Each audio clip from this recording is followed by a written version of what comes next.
नमस्कार। साहित्य तक के बुक कैफ़े में आपका स्वागत है। एक दिन एक किताब में आज मैं जिस पुस्तक के साथ उपस्थित हूँ वह है ज्ञान चतुर्वेदी जी की हालिया पुस्तक स्वांग। यह पुस्तक अभी अभी प्रकाशित हुई है राजकमल प्रकाशन से। ज्ञान चतुर्वेदी जी जाने माने व्यंगकार हैं। अच्छे रचनाकार के रूप में उनकी प्रसिद्धि पूरे हिंदी भाषी क्षेत्र में है। पेशे से हृदय रोग विशेषज्ञ हैं। बुंदेलखंड में पैदा हुए और भोपाल में रहते हैं। एक समाज सेवी के रूप में, एक लेखक के रूप में, एक व्यंगकार के रूप में उनकी प्रसिद्धि का आलम यह है कि वह मंच पे भी खड़े होते हैं, टेलीविज़न पर भी जाते हैं या किताब लिखते हैं। उन्हें उनके प्रशंसक, उनके पाठक बेहद सराहते हैं। बुंदेलखंड की पृष्ठभूमि पर यह उनका तीसरा उपन्यास है। उनका कहना है कि यह एक त्रयी है जिसे उन्होंने उपन्यास के रूप में एक लंबे अरसे बाद लिखा है। कई वर्षों की मेहनत है इस पुस्तक में। और जिन लोगों ने राग दरबारी श्रीलाल शुक्ल की पढ़ी होगी उनको यह समझ में आएगा कि स्वांग में लगभग उसी तरह की पृष्ठभूमि, उसी तरह की कथात्मकता, उसी तरह के तेवर कटाक्ष का इस्तेमाल उन्होंने किया है। यह पुस्तक उन्होंने अपने मामा को समर्पित की है, अपने ननिहाल नाना जी को समर्पित की है।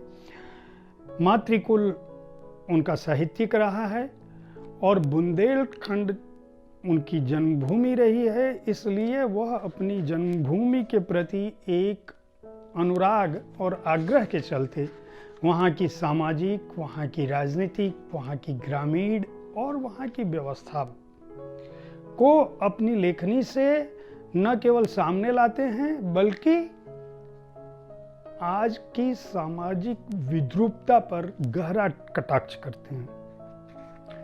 कोटरा एक गांव है कालपी में, उसकी पृष्ठभूमि को आधार बना के उन्होंने यह उपन्यास लिखा है।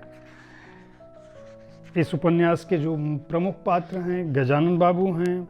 गजानन बाबू महात्मा गांधी और भारत की स्वतंत्रता संग्राम में जिस भारत की कल्पना की गई थी उसको लेकर आदर्श के रूप में अपने जीवन में स्थापित करने वाले इस तरह के पात्र हैं जो जय हिंद कहने के साथ ही खड़े हो जाते हैं और सैल्यूट करते हैं और महात्मा गांधी सुनने के साथ ही महात्मा गांधी जिंदाबाद का नारा लगाते हैं और वह ये मानते हैं कि महात्मा गांधी कभी भी मर ही नहीं सकते, वह हर एक व्यक्ति में जिंदा है। इस उपन्यास का एक दूसरा महत्वपूर्ण पात्र पंडित जी हैं।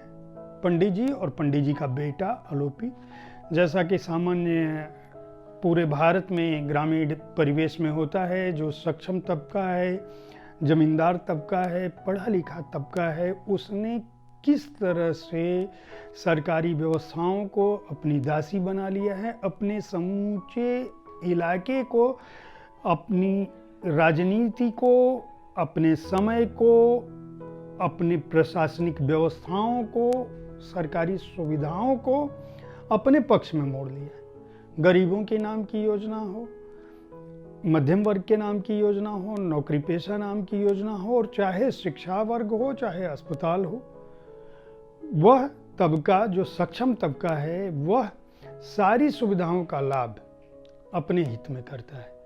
जब आप इस उपन्यास को जिस तरह से पढ़ते जाते हैं, चाहे वह कचहरी का किस्सा हो, चाहे वह थाने का किस्सा हो, चाहे वह राज्य की राजधानी का किस्सा हो, चाहे वह मुख्यमंत्री तक पहुंच का किस्सा हो, या थानेदार का हो, या जज साहब का हो, या पेशकार का हो, स्कूल टीचर का हो, स्कूल मैनेजर का हो, स्कूल प्रबंधक का हो, आपको अपने इर्द गिर्द वह घटनाएं दिखती नजर आएंगी और यह भी दिखता नजर आएगा कि किस तरह से आदर्श ध्वस्त हो रहे हैं, किस तरह से हमारे जीवन के आखिरी सिरे तक भ्रष्टाचार पहुंच चुका है, किस तरह से हम उस व्यवस्था के सामने बेबस हैं जो पैसे वाले की दासी बन चुकी है।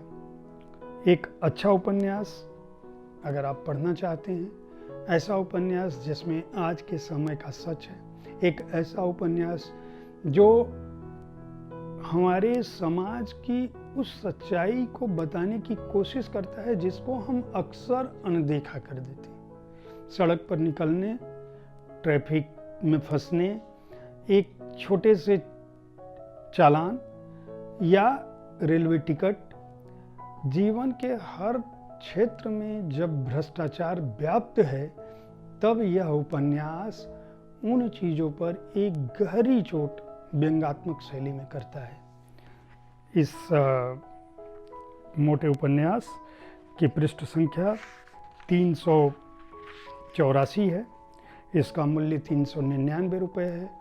राजकमल प्रकाशन ने बहुत मेहनत से छापा है और ज्ञान चतुर्वेदी जी ने जिस शैली में लिखा है, जिस तरह से अपनी मातृभूमि को आधार बनाकर उन्होंने इस उपन्यास को रचा है, और 12 मसीह और हम न मरब के बाद वह इसको बुंदेलखंड पर अपनी अंतिम त्रयी बता रहे हैं, उसके लिए बधाई के पात्र हैं। उम्मीद है साहित्य तक का यह एपिसोड आपको पसंद आया होगा। आप ये इस उपन्यास को खरीद कर निश्चित रूप से किसी भी तरह से उदास हताश नहीं होंगे। यह कथ्य शैली, शिल्प, भाषा और हमारे समय का एक ऐसा सच है जिसे हर जागरूक व्यक्ति को जानना चाहिए। इस कार्यक्रम में आप किस तरह की पुस्तकों की चर्चा चाहते हैं, उसके बारे में हमको ज़रूर लिखें। अगर आप प्रकाशक हैं तो आपकी पुस्तकों का स्वागत है। कल ऐसी ही किसी पुस्तक के साथ मैं आपसे इसी समय फिर मुखातिब होऊंगा। तब के लिए धन्यवाद।